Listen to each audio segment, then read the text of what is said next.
Hi guys, welcome back to August Love Story, the channel. My name is Artieka. And I'm Tommy. And today we are reviewing Married at First Sight, Season 13, Episode 4. That episode is titled One Day Down and a Lifetime to Go. If you haven't already, please take a moment to subscribe to our channel, turn on the notification bell, and Tommy, you ready to do this review? Let's do this. All right. So I have no particular order that I went through these couples. So I'm going to start with Gil and Myrla so I can get them out of the way. Okay. That's fair. So we opened up with all of the couples after their wedding. Mm-hmm. It was like the awkward moment before they went to bed, but then we woke up with them the next morning. But apparently before they went to bed, Gil and Myrla talked about the fact that both of their fathers had been murdered. And that being a crazy thing to have in common. Right. So 3 of the people on this cast have that in common, that their fathers were murdered. Michaela, Gil, Myrla, yeah. The interesting thing was that, and this is just my feelings, Myrla was going to use that as a point of not opening up to Gil. And then she found out that he was in the exact same type of situation. Hers was a little bit different because she did know who did it. Yeah. But she was just like, nope, don't want to talk about it. My dad was murdered. And he's like, mine too. Let me tell you my story. And then the next morning, he brought it back up again. Like, hey, like, husband, wife, what happened? Right.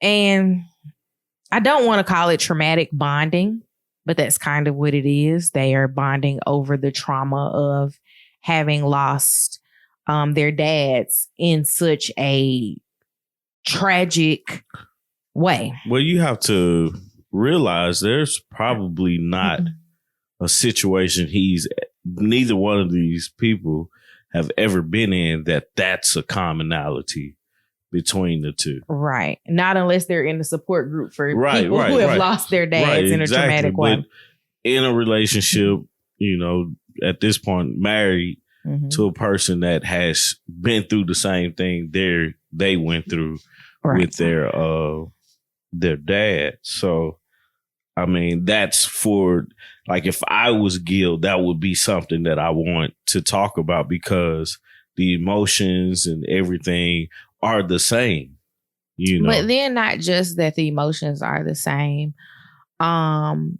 It does help you to know that someone else understands. Yeah. Even though they're not in the exact same place, like y'all don't have the same dad. Right. But knowing that someone else has been through something that you have been through makes it a little bit easier to talk to them, find them a little bit more endearing, find a little bit like of a softer place with them. And I feel like that's kind of what he was attempting to do, was to like soften her a little bit. Right. Like, hey, be vulnerable with me. Like, let me tell you my story. You can tell me yours. And then like, that's the most traumatic thing that's ever happened to either one of us. Okay, we made it through that. We can make it through anything. Right, exactly. And especially being a fireman, I know that my dad was a fireman for like right at 30 years. They see a lot. They are the first responders. So like on top of this having happened to him as a kid, he also has like his job. So, he's seen a lot. Yeah. One of the things I noted before Myrla shared about her dad was that Gil offered to rub her feet the night of the wedding, and she was like, not gonna happen. And I was like, girl, I don't turn down foot rubs. I asked for them. Yeah.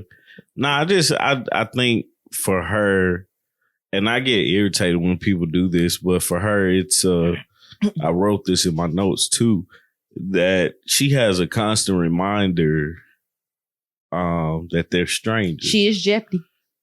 I ain't gonna say she's Jeopardy, but she like constantly, hey, we're strangers. You know, we got to get to know each other. Like at some point, you have to open up. I mean, yes, this is only, we make it to the 48th hour at the ending of this episode of them having known each other. But I don't understand people that go on a show like Married at First Sight and are not open to the fact that they're marrying a stranger. The entire premise of this is marrying a stranger. Nobody gets to be Johnny and Bao. Right, ever. Like ever. Except for them. Yeah. Like you had Woody and Imani who crossed each other's paths, but they didn't know each other. You had Amelia and Bennett. I couldn't think of their names.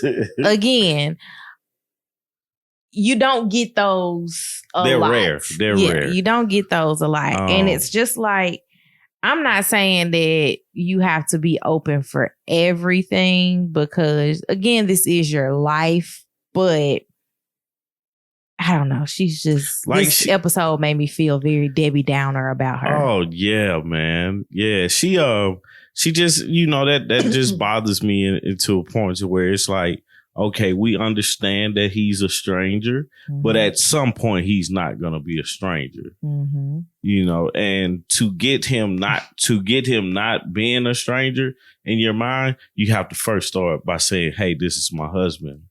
How long are you a stranger to a person? I don't know. Don't know the answer to that question. Like that's the question we have to ask. Like, is it going to take a week for us to not be strangers? Because if I see somebody every day for a week, I'm going to have some sense of familiarity with them. Right. Gil ended up talking to her brother and two friends of hers. He did say that he was happy that it was all guys because he felt like it was a more comfortable conversation. Right. I think the conversation would have went a little further if it was a lady in there. Just one or two or all three, you know. But I say that just because for the guys, it's like, yeah, you're going to have a conversation about the guys. But most of it, like we saw, was I'm her protector. I wish her mother would have been there. Yeah. And I say that because I felt like Gil made some type of impression on her mom at the wedding, like just by the Spanish alone. Yeah. Helping, I don't want to say plead his case because I don't think that's what he was doing. He was just like, my mom only speaks Spanish. I know Spanish. Right. You only speak Spanish. Right. Hey, how you doing? No, that would have been a, you know, more endearing, but that's the way I felt. Like, yeah, he's hanging with the guys is an easy conversation with him, but the parts that we saw were the parts where, hey, I'm like her. Her dad was killed.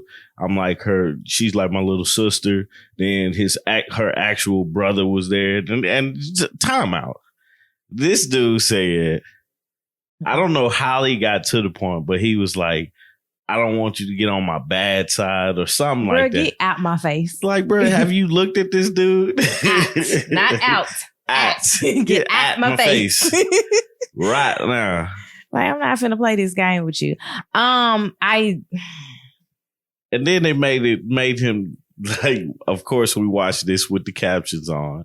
We have to. They put the gulp after that part. I just laughed. I was like, they're ridiculous. I get the whole, don't hurt my sister. I felt like the conversations could have gone a little bit better for getting to know her, because all we've learned is that she makes a lot of money, she saves some money, and she spends a lot of money. That's all I learned about her in that conversation. That's it.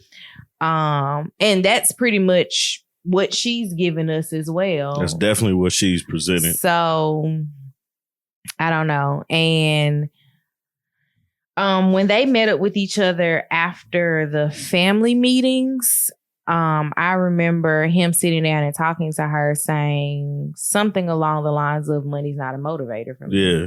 And she looked at him like he had 3 heads. Because she's like, how could money not be the motivator for you? Like, I get her point in that. Also, she talked to 2 of his friends. Mm-hmm. But I get her point in saying that money is a motivator for her. Mm-hmm. But money, and like, I feel like money shouldn't be the only motivator to get you to get up and do something. Otherwise, you're not going to always want to get up and do. Like, you should be passionate about something and you should be able to be motivated by that passion and go do that. And I would say that, again, I'm putting words in people's mouths with this, but I would think that being a fireman, you have to do this for more than just the money. Yeah. Because you're putting your life on the line. Right. So his passions exceed money. There's no amount of money that says I should risk my life going into a burning building. Yet, thousands of firemen do it every single day. So, I mean, there has to be some credit for that given to him. And it shouldn't be, and she's in education. She should also look at that as everybody can't be motivated by the money because everybody can't get into administration. If everybody's in administration, where are the teachers? Mm-hmm. We know teachers don't make a lot of money. So. Yeah, which is terrible.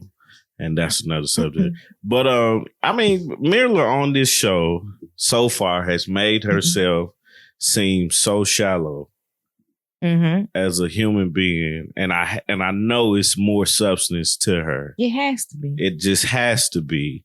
But every conversation we've heard about Myrla has been about she likes to spend money, she likes to travel, do X, Y, and Z. In this episode, we found out that they're going to the Key West, which I definitely want to go to the Key West one day because I think it's pretty cool. But but so they get there. I didn't know. Were you done with? Yeah, the only thing I had left was her complaining at the end. Oh yeah, that's what I was about to bring up. It's like when they got to the resort, she complained about everything. I put she likes presidential suites better, like the one that they stayed in on their wedding night. Yeah. The neighbors were very close to them. And she can't hear the ocean. Like she just like I'm like you're on your and Gil. Did you pay for any of this? I don't know. No, she didn't. Married at First Sight does. Gil was there like I don't know what to say to her. He's like I can play some sounds of nature on my phone. Right. It's like what do you say to that? Because it's like, this is for me. This is nice because I'm here with my wife. You know, like. Okay, you may go somewhere and travel by yourself and stuff and get something more extravagant, but this is nice. Right. It's nice enough. Yeah. And a honeymoon, granted, I mean, you don't want to stay somewhere crappy, but on a honeymoon, you definitely want to stay. You don't want to stay where Martin and Gina stayed. No. No. But most of your honeymoon is about being with your spouse. Like they say, taking time away from your everyday life and being able to connect with each other in that way. Right. And so you don't need the luxuries of a presidential suite because, like, I'll be honest, we went to bed early every night on our honeymoon, but we were out. All day. Like all day doing stuff. Like we would come back, take a shower, go back out. Yep. Like I don't know what she was looking for from this. I don't know. But anywho, I have nothing else for them. Do you? No. Okay. Moving on. I got Bao and Johnny up next. Bao and Johnny. So they started off coming back to their suite and there was a blanket left on the bed. I think it was called the blanket of 100 children and 1,000 grandchildren. Yeah. And Johnny's sister was basically like, y'all need to start making babies. Right. He laughed at the note because she didn't sign her name, but he's like, I know it's my sister. Yeah. So then they went back to there, Bao is like me. She keeps her whole text thread in the phone. And she's like, you remember when we hung out at so-and-so and such and such? And as they were reading the text thread, she realized their last interaction, he was supposed to come hang out with her and he ghosted her. Yeah. And she was like, my husband ghosted me. He is a person that deletes all his text messages apparently after the year mark. So he had no anything about that. But didn't know. The funny part is he did have her number saved. I mean, but contacts go to the next phone. I don't have to actively add your number. I'm just saying he's had her number, so it was cool. So he apologized for ghosting her, and they go and meet up with each other's families. Bao's family told Johnny about the fact that she hated the sports gift that he gave her on the wedding day. And he was like, that was an overreaction. I'm like, yeah, it was. And he got recommendations on basically how to deal with her meltdowns. She went and met with his mother, his grandmother, and his aunt, I believe. Yeah. And during that, she and his mom talked, and they talked about babies. Well, I was going to start off with saying that she wanted her to call her mom. Oh, yeah. And she was like, that's so sweet. And then they talked about babies, and it didn't seem like Bao liked that very much. But I can't really tell because when she talked to Johnny about it, she was just like, ha, ha, ha, they want us to have kids. And that's your Bao. No, that wasn't a Bao impersonation. That was just literally like how I felt like she felt about the situation. She did ask about his dad. Mm-hmm. And what it basically they, gave the answer of, he moved to California and, he wasn't around for Johnny. And then, it's kind of like what you expect them to say. Or whatnot. They then met up and talked about those things, and that's when we found out that Bao is really good with dads. Mm-hmm. She said she's good with dads, and whatever she has to do to win his dad over, she's willing to do. Yeah. And that is admirable because, again, the dad doesn't have an issue with Bao in general because he doesn't know who she is. The issue is that Johnny didn't know who he was marrying. Yeah. I don't know if he'll feel differently finding out that they knew each other or if it's just the whole circumstances surrounding it is what bothers him. I'm sure that, when a person is dead set against whatever you're doing being wrong, it doesn't matter what you do. It's going to be wrong. So there's that. What else did we? Oh, so they find out that they're going, we know where they're going and stuff. So Bao tells Johnny about her Excel spreadsheet for packing. And all I was thinking was, that is next level thinking right there. The most that I've seen anyone do is my mom. Hi, Mom. My mom writes down what she's taking. Yeah. So she makes sure that when she's repacking her bag, when she gets ready to come back home, that she puts everything in her bag that she took on the trip. Now, the spreadsheet is definitely next level. Like, she was like, I need my tablet because it has my spreadsheet on it. And he was like, can I see? She was like, it's for me. But I guess since you're my husband, I'll let you see it. Right. And I was like, man, I need to be a little bit more detailed with packing. I don't think I could be that detailed with packing, but Tommy is the detailed oriented person in our home when it comes to packing. I just give him my things like a child and be like, put these in the suitcase for me. Mm-hmm. It works. What else did I write about them? So last thing I wrote was that they talked when they got to Florida about sex. But it was mostly generalizations. Johnny says he likes vanilla sex. Bao says she likes kisses. She likes his kisses. Yes, his kisses. His kisses do something to her. Yeah.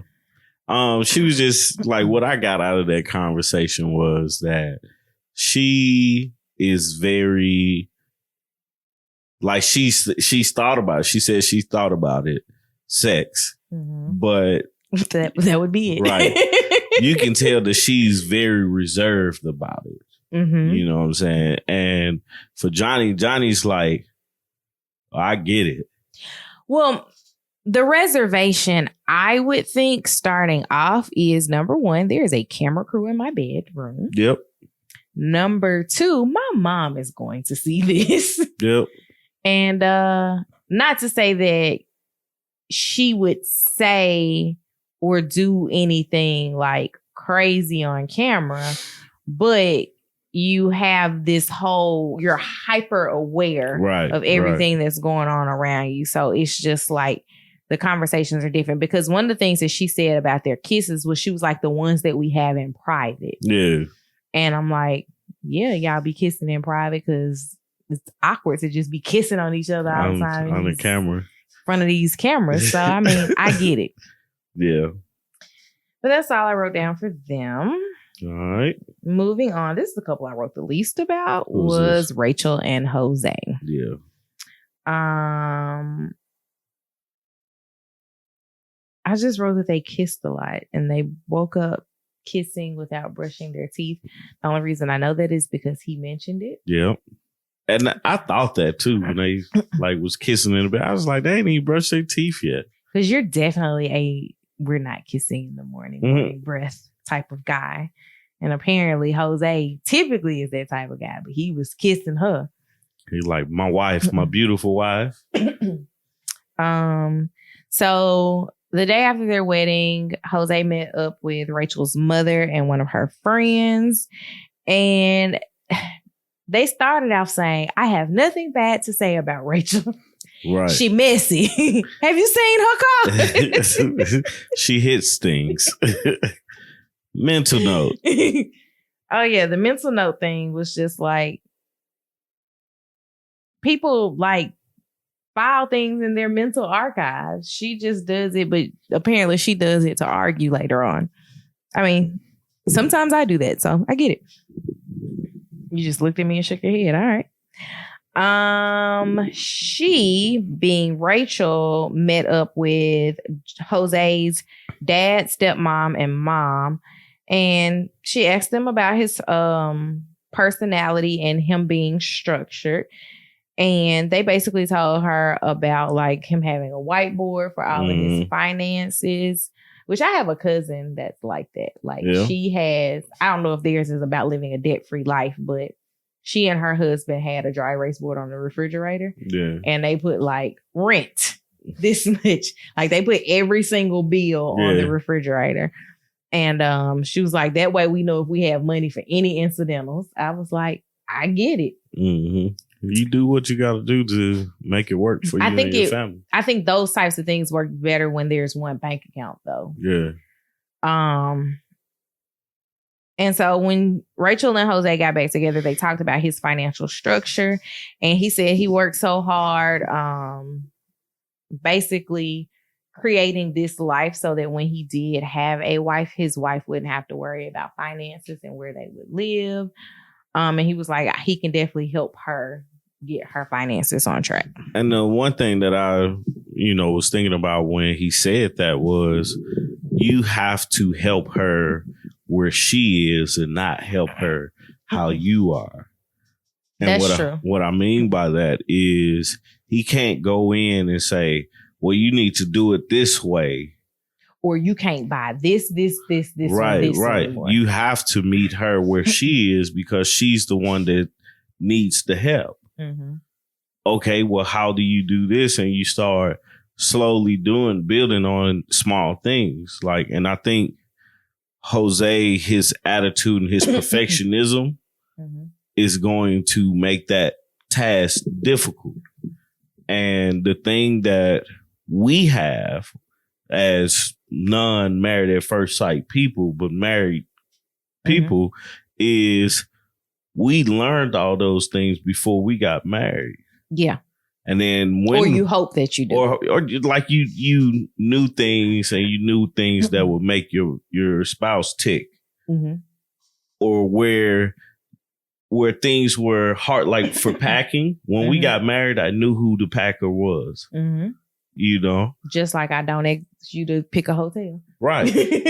Exactly. So it's like I knew my role and I knew how to encourage you to do yours or to help you in whatever way to help. And so that's the thing that he's going to have to learn when it comes to actually helping her with her finances. Understanding how your spouse receives the question, how can I help? And being able to actually help them in the way that they can be helped and not basically scolded. Right. Is helpful for that type of situation. Like, it's taken years of that because, of course, we were together for years before we got married, and then we've been married for years. So definitely, you have to find the way to make that person, or find the way that that person is receptive to the questions that you're asking instead of just asking questions. Right. And that's the key to it.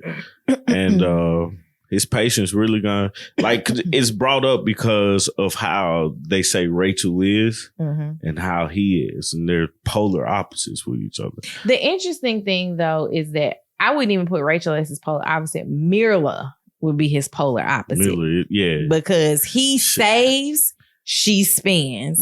Rachel is like, I don't save as much as I should, but she spends. I spend. She went to the World Series by herself. She spends. She spends, but she had enough money to go to the World Series. That's true. So, last thing I got to say about them is, as they were packing, Jose put a bunch of condoms in his suitcase, and she was like, no, that's not how you make babies. And took the condoms out of the suitcase. And I was like, girl, put those back in the suitcase. Pretty sure they have condoms, but I don't know. I just found that to be funny, man. So, all right. Next couple is Brett and Ryan. I think I had the second least to say about them. I put Ryan is so nervous. Like, period. Every scene. You can see Ryan's ball of nerves. Just like, he's like, I don't want to mess up on TV. I don't want to do this. Oh my God, the camera's looking at me. Yeah. So while they were still in their her wedding dress and him in his tuxedo, she showed him the shoes that he got her for the wedding and was like, these were a lifesaver. Thank you. And I was like, that's a far cry from Jacob and Haley. Man, wait a minute. Like, she actually wore what he got her. Day of. Right. She said they were a lifesaver for the reception dancing. And they did a whole bunch of kissing before they went to bed. And they said that they felt comfortable with each other like they aren't strangers. So the next morning, Ryan got up and met with Brett's parents. Brett's parents directed this conversation because Ryan said nothing. He didn't have a question to ask them. He should have taken one of Jose's 250. Right. He like not one question. You know. Like, what's her favorite food? What does she do when she gets mad? Like, nothing. Can you tell me something funny about her? Right. like, what's something I could bring back to her today that will make her smile? Like something, anything. He said nothing. He had nothing. Brett went to eat with his friend, his mom, and his sister. I will say I'm thankful that the friend was there, because if the friend wasn't there, it would have been Brett's sister talking about the ex-girlfriends and Brett trying to, Ryan's sister talking about the ex-girlfriends and Brett trying to nervously laugh that conversation away. Try to get through that, because Ryan's mom wouldn't have said anything. Ryan's sister would have talked about, like, she probably wouldn't have said anything. But Ryan's friend was just like pretty much telling her, hey, you got to break him out of his shell. You know, he's a introverted person, but if you talk to him and, you know, like kind of make the environment friendly for him, he kind of opens up a little bit more. And so that was the thing that they talked about. And she was more so like, I've never had to do that for a person, but okay, I get it, you know. With her being a teacher, I can imagine that it's not that far-fetched from, you know, something that she would have to do. She's going to have to get students to be able to talk in class. They get back together and talk about the family meetings and how they believe things will unfold over time. And when they make it to the resort, they talk about how bad of a flyer she is. I want to know, how bad was she on this? I do too, because he's like, he basically said, if we wasn't married, man, I'd have like we at the airport. We wouldn't be together.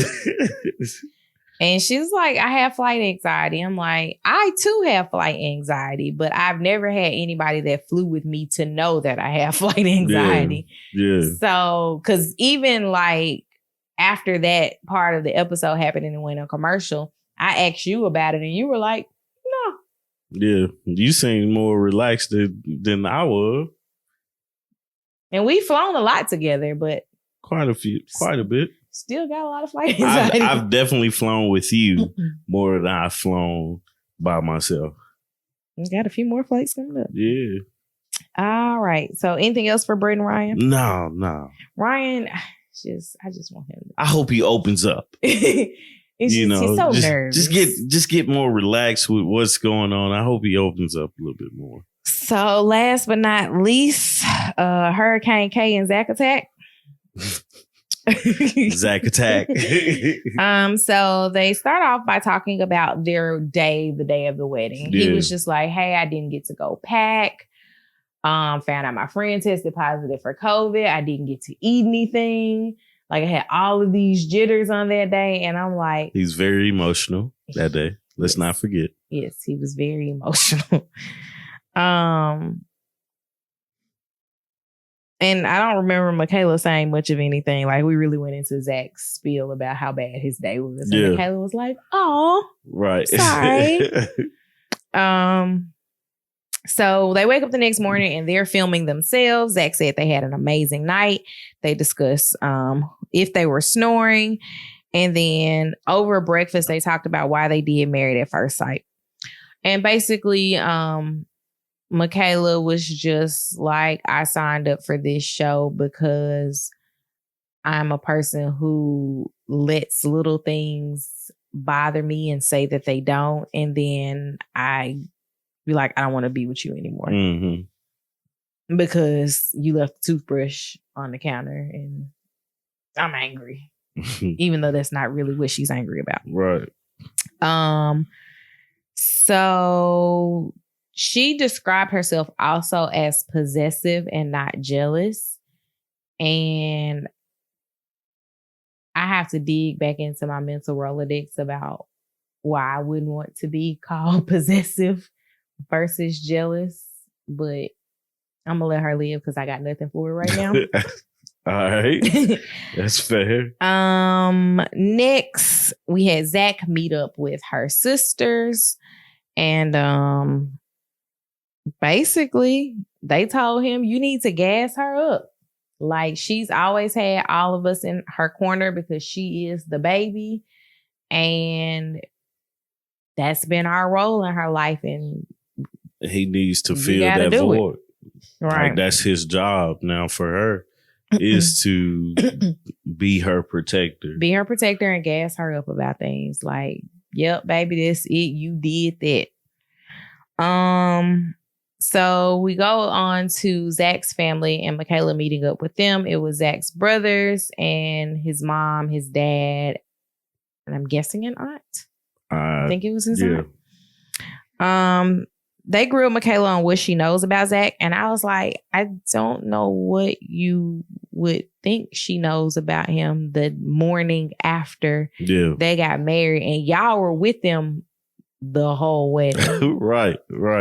One thing I did find to be cool was Zach's dad danced with her. I thought that was so sweet. That was sweet. I was like, that's cool. That won cool points with me. If nobody else, it won cool points with me. And I don't know why the DJ didn't know. Yeah, I don't know that either. Because typically in a wedding, like obviously we've only had one wedding, but I've been in a few weddings. There's a list given to the DJ with names. Right. What are we doing here? You obviously should have known that her dad was not there. Mm-hmm. Like, dead or alive, you should have known. Unless they thought that her brother-in-law was her dad. Yeah. Highly doubt it. How would they do this? Like, anyway. Highly doubt it, but... Yeah. Oh, that's what I noted next was we found out Zach's dad stepped in to dance with Michaela in a flashback from the wedding in her father's absence. And they got together in the hallway to talk about the meeting with the parents because she was on her way to go get her hair braided and he was on his way to go pack his bag so that they could go on their honeymoon. And the last thing that I wrote, very last sentence, was Michaela and Zach had sex. I said they did it.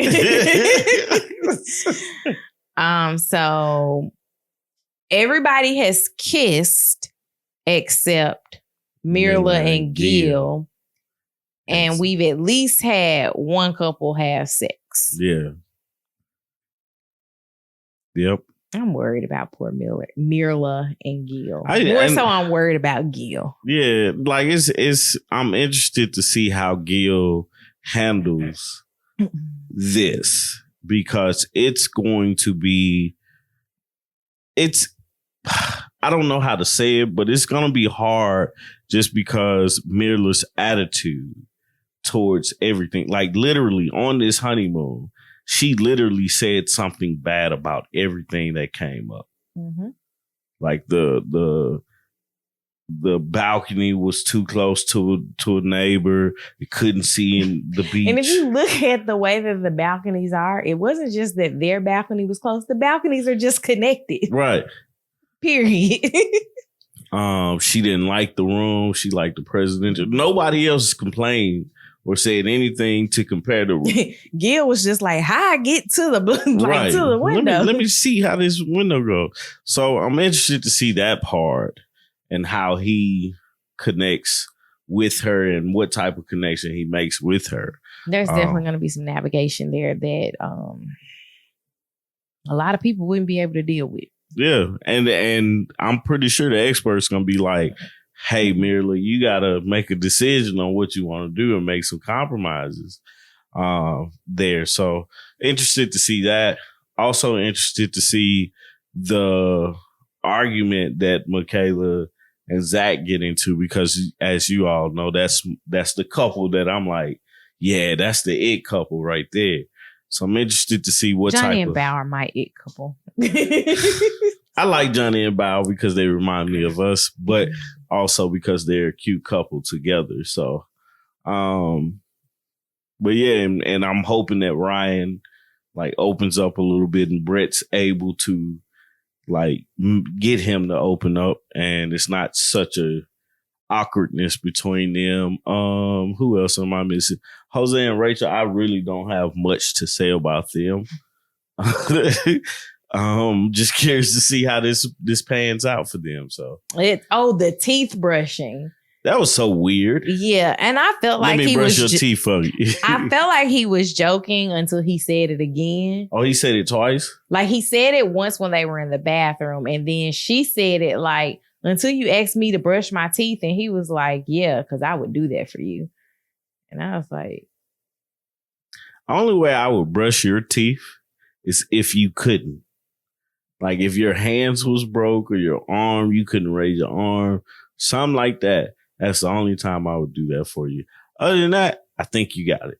And I have an electric toothbrush. Right. So even if my arms were like broken or something, it wouldn't be like a forcible motion. Right. So that's weird. But yeah, that's all I got. All right. If you guys haven't already, I don't know how we got to, I know how we got here, but Hey, man, we be going off on them tangents, man. If you haven't already, please take a moment to subscribe to our channel, turn on the notification bell, and comment down below. Let us know what you guys thought of this week's episode. Give me something other than about Myrla. It's hard. It's hard. Like, I'm sitting here like, Myrla, like. That's the question. Who's your favorite couple thus far? Not the one that you think is going to make it, but the one that you're actually enjoying seeing. Yeah. Yeah, that's a good one. That's a good one. That's a better one that I can. Let's see how much gray hair Gil is gonna have by the end of this. It's a good thing he bald. Man, because girl gonna stress him out. Anyway. All right, y'all. Bye. Peace.